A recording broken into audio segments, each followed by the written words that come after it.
Salam IT News, jumpa lagi di program berita kami.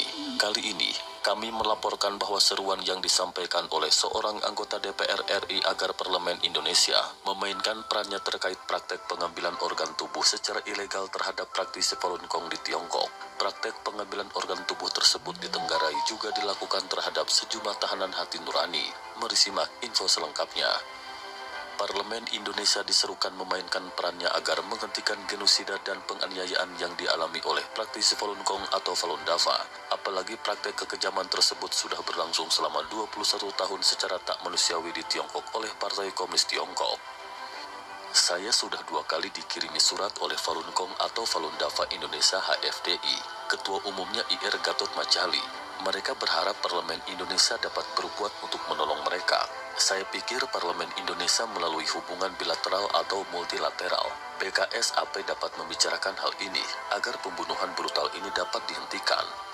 Saya sudah 2 kali dikirimi surat oleh Falun Gong atau Falun Dafa Indonesia HFDI, Ketua Umumnya Insinyur Gatot Macali. Mereka berharap Parlemen Indonesia dapat berbuat untuk menolong mereka. Saya pikir Parlemen Indonesia melalui hubungan bilateral atau multilateral, PKSAP dapat membicarakan hal ini agar pembunuhan brutal ini dapat dihentikan.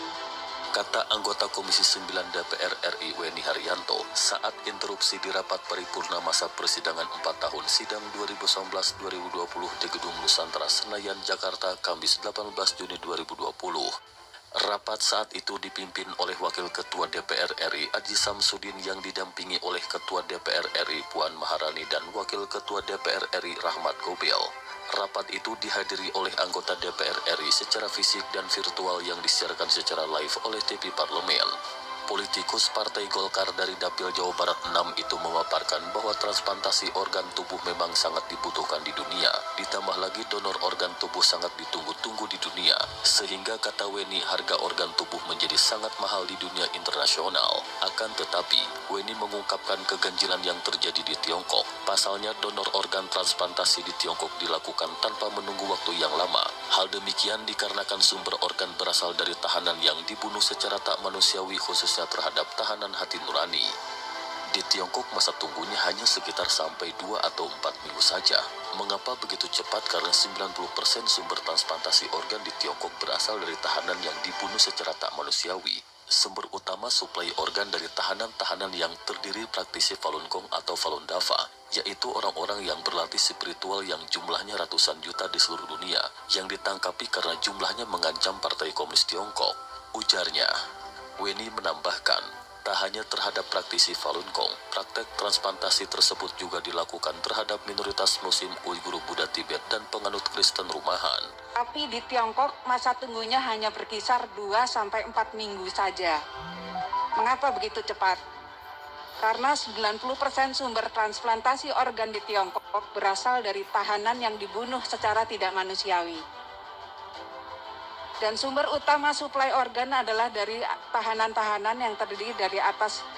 Yang pertama, praktisi Falun Gong atau Falun Dafa, yaitu orang-orang yang berlatih spiritual yang jumlahnya ratusan juta di seluruh dunia, yang ditangkapi karena jumlahnya mengancam PKT atau Partai Komunis Tiongkok.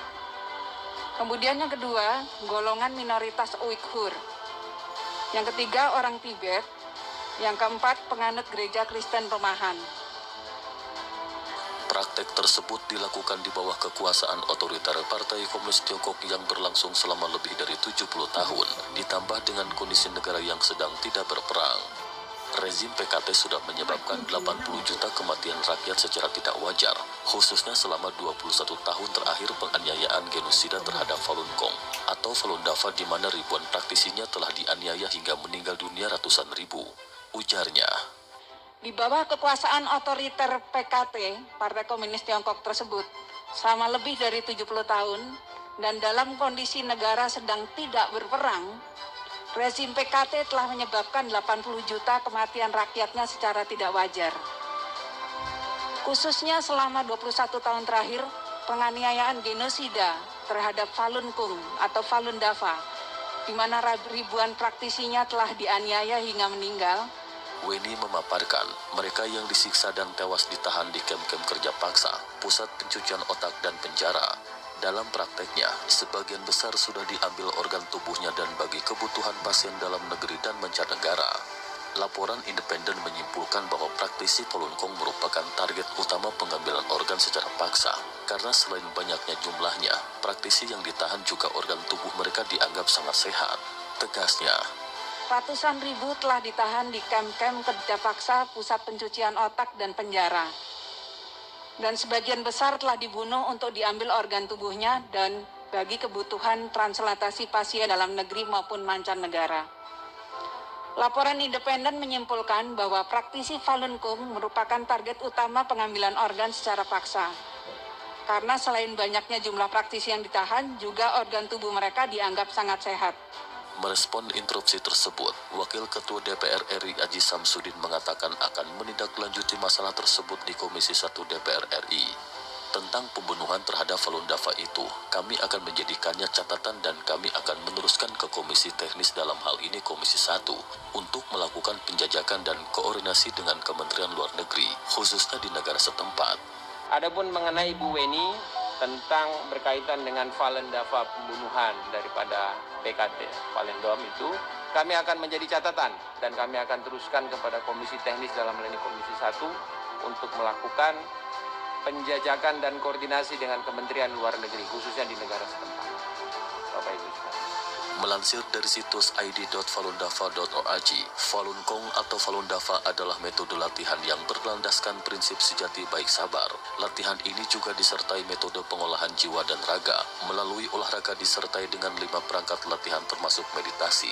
Sedangkan melalui olah jiwa berlandaskan pada prinsip sejati baik sabar. Selama puluhan tahun sejak Falun Dafa diperkenalkan ke masyarakat secara luas sejak pertama kali pada tahun 92, kini telah menunjukkan manfaat bagi jiwa dan raga bagi yang berlatih Falun Dafa.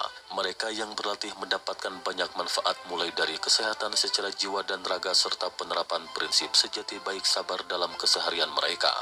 Selama bertahun-tahun sejak 1959 silam hingga sekarang, latihan itu secara gencar menjadi korban hoaks dan fitnah. Kabar hoaks yang menerpa terhadap metode olah jiwa dan raga ini tak hanya berkembang pesat di Tiongkok, namun turut menyebar ke seluruh dunia.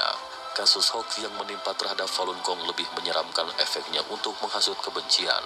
Hoaks yang menyerang terhadap praktisi Falun Gong beragam seperti tuduhan aliran sesat, anti pemerintah Tiongkok, anti sosial dan HAM, berpolitik dan terlibat aksi bunuh diri dengan bakar diri serta sebagainya. Aktor utama isu ini yakni mantan Sekjen Partai Komunis Tiongkok PKT Chiang Zemin. Pada mulanya Chiang Zemin mengeluarkan 3 perintah terkait Falun Gong yakni cemarkan reputasinya, bangkrutkan secara finansial dan hancurkan secara fisik.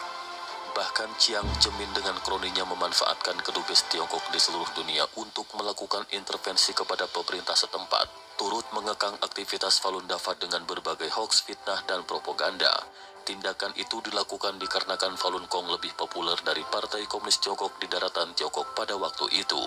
Apalagi sejak berkuasa pada tahun 1949, karakteristik dasar Partai Komunis Tiongkok adalah palsu, bengis, murka, otomatis memusuhi dan ingin membasmi sejati baik sabar. Komunis Tiongkok senantiasa mengulangi pola yang sama kepada kelompok rakyatnya yang dipandang tidak sepaham dengan komunisme yang ateis.